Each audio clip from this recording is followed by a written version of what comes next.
This channel does not promote any violence, harmful, or illegal activities. All content provided by this channel is meant for an educational and information purpose only.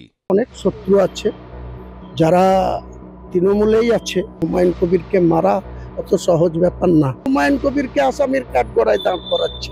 ঠাকুর ঘরে কে আমি কলা খাইনি। এই কল্যাণ বন্দ্যোপাধ্যায় আর ববি হাকিমের গুরুত্ব মুর্শিদাবাদ জেলায় বেশি না হুমায়ুন কবিরের বেশিটা আগামী 2026-এর ইলেকশনের টাইমে এদের মালুম করিয়ে দেব। মুর্শিদাবাদ ভরতপুরের বিধায়ক হুমায়ুন কবির তিনি কিছুদিন আগেই বলেছিলেন যে এ রাজ্যে পুলিশ মন্ত্রী হিসাবে দেখতে চান অভিষেক বন্দ্যোপাধ্যায়কে। হুমায়ুন দা, আপনি প্রাণে আশঙ্কা করছেন আপনার উপর আক্রমণ হতে পারে, হামলা হতে পারে, এই রকম ভাবনা কেন? মুর্শিদাবাদ এই ভরতপুরে দীর্ঘদিন আপনি রাজনীতি করেছেন, সেখানে 20টা আসন রয়েছে, কিন্তু তারপরে আপনার এটা ভয় লাগছে কেন? ভয় লাগেনি, আমি আশঙ্কা করছি। আমার অনেক শত্রু আছে যারা তৃণমূলেই আছে, তৃণমূলেরই অনেক কিছু খেয়ে পড়ে চলছে, অনেক পজিশনে আছে। তারা তো আমার ভালো চায় না, কাজেই এটা আশঙ্কা আছে। তবে আমার স্থির বিশ্বাস, উপরওয়ালায় বিশ্বাসী। 2 হচ্ছে আমজনতা, যারা ভোটার, তারা হুমায়ুন কবিরের সঙ্গে আছে। হুমায়ুন কবিরকে মারা অত সহজ ব্যাপার না। হুমায়ুন কবিরকে কেউ অ্যাটাক করতে এলে হুমায়ুন কবিরের আশপাশে হাজার হাজার লোক আছে, তারা তাকে উপযুক্ত শিক্ষা দিয়ে দেবে। আপনাকে মাস লিডার বলেছিলেন জাস্টিস দীপঙ্কর দত্ত। হ্যাঁ, আমি বলছি তো, জাস্টিস দীপঙ্কর দত্ত এখন সুপ্রিম কোর্টে আছে। 2016 সালে আমি যখন ইন্ডিপেন্ডেন্ট লড়েছিলাম টেবিল চিহ্ন নিয়ে, 74,210 ভোট পেয়েছিলাম। কংগ্রেস আর সিপিএম এর জোট প্রার্থী রবিউল আলম চৌধুরী, আজকে যে তৃণমূলের চেয়ারম্যান, রেজিনগরের বিধায়ক, ও পেয়েছিল 79,770। তো তারপরে টিএমসি পেয়েছিল 14,631, বিজেপি পেয়েছিল 10,335। তখন আমি একটা সিকিউরিটির জন্য অ্যাপ্লিকেশন করেছিলাম মহামান্য হাইকোর্টে, দীপঙ্কর দত্ত রেজলাসে।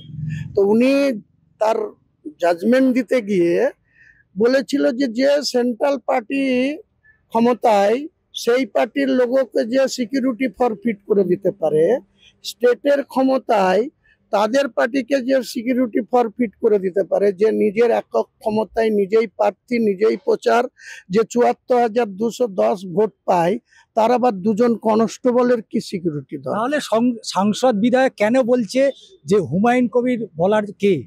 ওই জন্য তো ওদের গুরুত্ব বেশি মুর্শিদাবাদ জেলায়।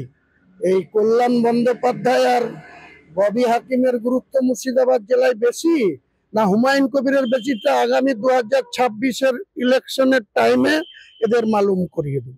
আপনি তো ডেডলাইন দিয়েছেন জানুয়ারি। আমি তো বলেছি জানুয়ারি অবধি, যেহেতু দল করি, দলের নেত্রীর কাছে দায়বদ্ধ, কৃতজ্ঞ, দেখবো, অপেক্ষা করব। কেন মনে হচ্ছে যে প্রবীণদের গুরুত্ব দেওয়া হচ্ছে, নবীনরা গুরুত্ব কমছে? আরে প্রবীণদের গুরুত্ব দিতে তো কোথাও বাধা দেওয়া হয়নি, বা মমতা বন্দ্যোপাধ্যায়ের নেতৃত্ব নিয়ে কোনো প্রশ্ন তোলেন। তারা নিজের ধারে ঠাকুর ঘরে কে আমি কলা খাইনি। সেই কল্যাণ ব্যানার্জিরা আরো বেশি ইম্পর্টেন্সি পাওয়ার জন্য, ববি হাকিমদের আরো বেশি গুরুত্ব পাওয়ার জন্য তারা হুমায়ুন কবিরকে আসামির কাঠগড়ায় দাঁড় করাচ্ছে। তো এটুকু সহজ অঙ্ক বুঝতে কি হুমায়ুন কবিরের কোনো অসুবিধা আছে? মমতা বন্দ্যোপাধ্যায়ের সাথে অভিষেক বন্দ্যোপাধ্যায়ের সম্পর্কটা যদি আরো মধুর হয়ে যায়, তাহলে কাদের সমস্যা হতে পারে? ও কাদের সমস্যা হবে তারা বুঝছে, তার জন্য তারা এখন যে গন্ডগোলটা লাগিয়ে রাখার জন্য চেষ্টা করছে। ডিসিপ্লিনারি কমিটি নিয়ে কি বলবেন?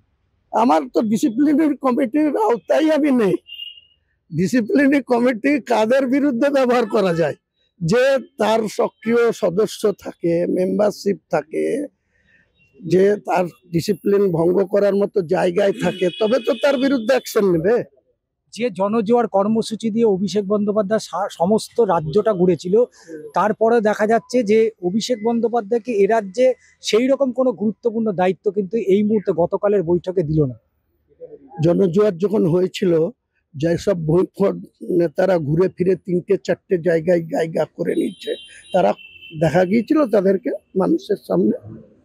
বলুন, জনজোয়ার যখন হয়েছিল, সেই জনজোয়ারের টাইমে কি যে সমস্ত নেতৃত্বরা আজকে 3টে জায়গাতে স্থান পাচ্ছে, কেউ 4টে করে দপ্তরের মন্ত্রী চালাচ্ছে, কেউ 3টে করে দপ্তরের মন্ত্রী চালাচ্ছে, কেউ মেয়র চালাচ্ছে, কেউ আবার নগর উন্নয়ন দপ্তর চালাচ্ছে।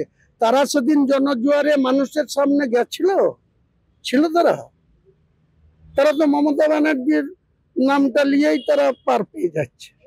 মমতা ব্যানার্জিকে ব্যবহার করেই তো তারা সমস্ত কিছু ভোগ করছে। কথা বললাম বিধায়ক হুমায়ুন কবিরের সাথে, এবং তিনি বিভিন্ন সময় যেভাবে দলের একের পর এক জনের বিরুদ্ধে যেভাবে মুখ খুলেছেন, তাতে করে তিনি কিন্তু আশঙ্কা করছেন যে কোনো সময় তার উপর প্রাণঘাতী আক্রমণ হতে পারে।